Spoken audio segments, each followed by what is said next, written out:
Hallelujah. യേശുവേ നന്ദി, യേശുവേ ആരാധന. പ്രിയമുള്ളവരെ, ഒരു നല്ല ദിവസം അച്ഛൻ ആശംസിക്കുകയാണ്. ഇന്ന് നമ്മൾ ധ്യാനിക്കുന്ന വചനഭാഗം എഫേസോസ് ലേഖനം 2-ാം അധ്യായം 10-ാം വാക്യം. അതിപ്രകാരമാണ്: നാം ദൈവത്തിൻ്റെ കരവേലയാണ്, നാം ചെയ്യാൻ വേണ്ടി ദൈവം മുൻകൂട്ടി ഒരുക്കിയ സൽപ്രവൃത്തികൾക്കായി യേശു ക്രിസ്തുവിൽ സൃഷ്ടിക്കപ്പെട്ടവരാണ്. Praise the Lord.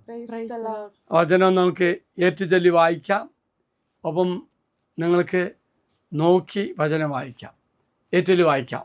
നാം ദൈവത്തിന്റെ കരവേലയാണ്, നാം ചെയ്യാൻ വേണ്ടി ദൈവം മുൻകൂട്ടി ഒരുക്കിയ സൽപ്രവൃത്തികൾക്കായി യേശു ക്രിസ്തുവിൽ സൃഷ്ടിക്കപ്പെട്ടവരാണ്.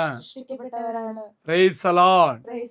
പ്രിയമുള്ളവരെ, ഈ വചനം വായിക്കുമ്പോൾ, പ്രാർത്ഥിക്കുമ്പോൾ വലിയൊരു ദൗത്യമാണ് നമ്മെ ഓർമ്മിപ്പിക്കുന്നത്. അതെന്താണെന്നറിയോ? ഈ വചനത്തിൻ്റെ അർത്ഥം എന്താണെന്നറിയോ?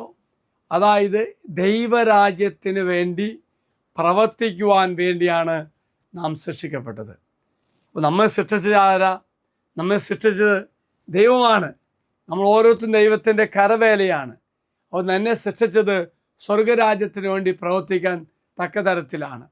അപ്പോൾ പ്രിയമുള്ളവരെ, സൽപ്രവൃത്തിയാ ദൈവത്തെ മഹത്വപ്പെടുത്തുമെന്ന് പറയുമ്പോൾ സ്വർഗരാജ്യത്തിന് വേണ്ടി, ദൈവരാജ്യത്തിന് വേണ്ടി, അല്ലെങ്കിൽ സ്വർഗരാജ്യം, അതിലുപരിയായി ദൈവരാജ്യം ഈ ഭൂമിയിൽ സൃഷ്ടിക്കപ്പെടുവാൻ, അല്ലെങ്കിൽ ദൈവരാജ്യത്തിന് വേണ്ടി പ്രവർത്തിക്കുവാൻ ദൈവം നമ്മെ രൂപപ്പെടുത്തി സൃഷ്ടിച്ചു എന്നാണ് അർത്ഥമാക്കുന്നത്.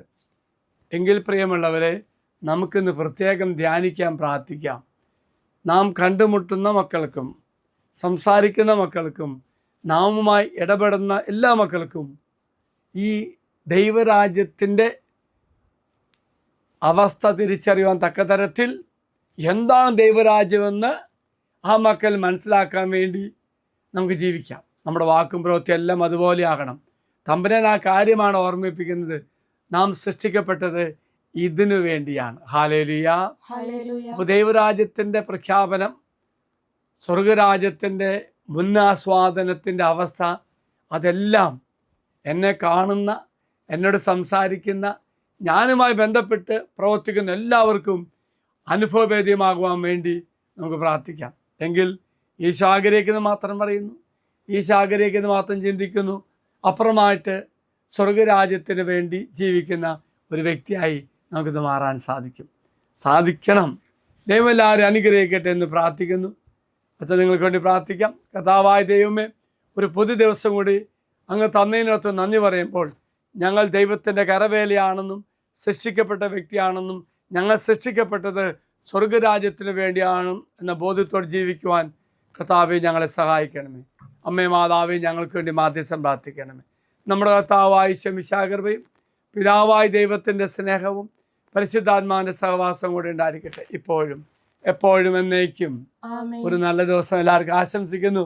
എല്ലാവരും അനുഗ്രഹിക്കട്ടെ. മറക്കരുത്, സ്വർഗരാജ്യത്തിന് വേണ്ടി സൃഷ്ടിക്കപ്പെട്ടവരായ മക്കളാണ് നാം. ദൈവത്തിൻ്റെ കരവേലയാണ്. Praise the Lord.